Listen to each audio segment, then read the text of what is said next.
Hi hello welcome to KNP kitchen. என்னடா ரொம்ப எக்ஸைட்டடாக இருக்கேன்னு யோசிக்கிறீங்களா? ஏன்னா அப்படிப்பட்ட ஒரு interesting and very special dish தான் இன்றைக்கி பார்க்க போகிறோம். Mirchi bajji exclusively Andhra style. நிறைய வேரியேஷன்ஸில் பண்ணுவாங்க. இந்த பர்டிகுலர் வேரியேஷன் என்னோட ஃபேமிலி ஃப்ரெண்டுக்கிட்ட இருந்து கற்றுக்கிட்டேன். இதுக்கு தேவையான பொருள் பஜ்ஜி மிளகா. இந்த பஜ்ஜியை இந்த மிளகால மட்டும் இல்லைங்க, இங்கே ஆந்திராவில் லெஸ் ஸ்பைசியாக கிடைக்கிற இங்கே ரெகுலர் மிளகால கூட பண்ணுவாங்க. இதுலேயும் இன்றைக்கி நான் பண்ணி காட்டுறேன். இதை ஸ்டஃப் பண்ண போகிறோம். இதுக்கு தேவையான பொருள் ஜீரகம் ஒரு 1/4 டீஸ்பூன் எடுத்து வச்சுருக்கேன், ரோஸ்ட் பண்ணி. வெள்ளை எள்ளு அது ஒரு 2 டேபிள் ஸ்பூன் எடுத்து வச்சுருக்கேன், அதையும் ரோஸ்ட் பண்ணியிருக்கேன். கடலை வேர்க்கடலை 2 டேபிள் ஸ்பூன், அதையும் நல்லா ட்ரை ரோஸ்ட் பண்ணிவிட்டு ஸ்கின் எடுத்து வச்சுருக்கேன்.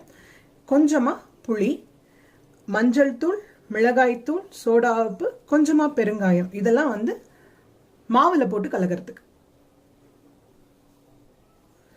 இது எல்லாத்தையும் ட்ரை ரோஸ்ட் பண்ணிவிட்டு கோர்ஸாக பேஸ்ட் மாதிரி அரைச்சி இந்த மாதிரி வச்சுருக்கேன். பஜ்ஜி மாவுக்கு 1 கப் கடலை மாவு எடுத்து வச்சுருக்கேன்.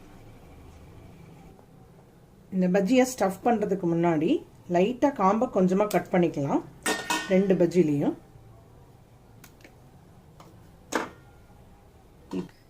இதை கட் பண்ணுறேன். இப்போ நைஃபை லைட்டாக ரன் பண்ணுங்கள், ரொம்ப டெப்த்தாக ரன் பண்ணாதீங்க.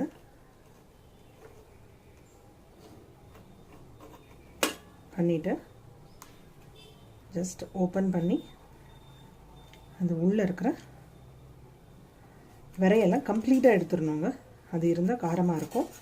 அதுக்கப்புறம் தான் அதில் ஸ்டஃப் பண்ணணும். எல்லாம் எடுத்துகிட்டு பார்க்கலாம். இப்போ பாருங்கள், மிளகாலேருந்து விரையெல்லாம் கம்ப்ளீட்டாக எடுத்தாச்சு. இந்த மாதிரி எடுத்து வச்சுக்கணும். ஒரு விரை கூட இருக்கக்கூடாது, காரமாயிடும். இந்த மிளகாலையும் அது மாதிரி எடுத்து வச்சுருக்கேன். இப்போ ஸ்டஃபிங் பண்ணலாம்.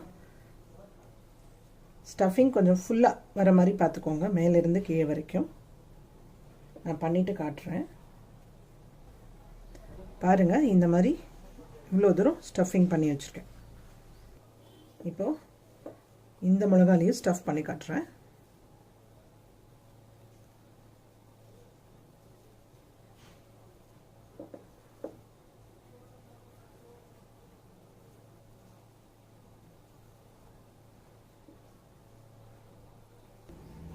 இப்போ எல்லா மிளகாவையும் ஸ்டஃப் பண்ணி எடுத்து வச்சாச்சு.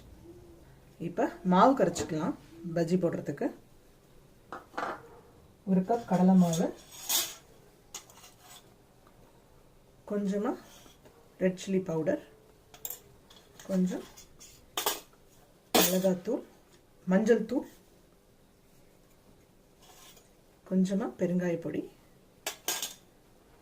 2 சிட்டிகை சோடா உப்பு,